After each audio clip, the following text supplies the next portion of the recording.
You talked about time of possession, and how do you kind of flip from where it was Saturday? Stay on the field. Yeah, I mean, move the chains. You know, you need to either do that or you need to score. So we didn't do either very well. So we've got to do it much better. That's the things that we've been working on for the last 2 days. Is just doing the things that you're supposed to do and not having mistakes.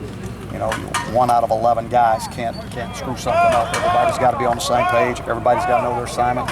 Everybody's got to get their job, and they're accountable to each other.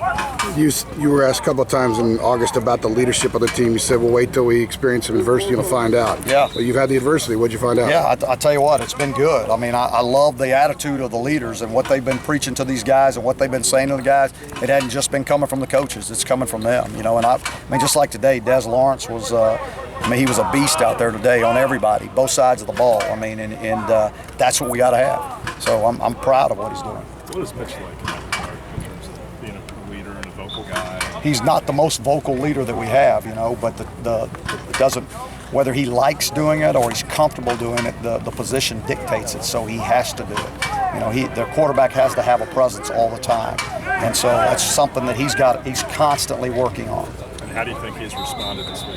Oh, I think it's been good. I mean, he knows what's expected. He knows how he played, and I expect him to have a much better week this week. Y'all didn't connect on any deep passes in practice. What do you do to improve that other than just going over it more? Is there anything special you? No, you just keep throwing them. Really, the only reason, I mean, all the way up till then, we've been hitting them in practice. We've been doing what we need to do. Now, so your eyes are in the wrong place, your feet are not right, therefore your timing is off. And so that's just, you know, you got to do it like you do it in practice. Don't do it different in a game. You got to do it the same way you do it in practice. So that means in practice, you have to set your mind like it's a game. If you don't do that, you're going to be surprised. Is there anything Mitch did wrong on those passes? I mean, some of them were catchable, some were overthrown, underthrown. Is there anything you saw on tape that? Yeah, his feet weren't good. Okay. I mean, and that's usually the problem with a quarterback. It has very little to do with their arm. It's normally their feet. I mean, it's all about balance, and his feet weren't right. Is that just a case of nerves?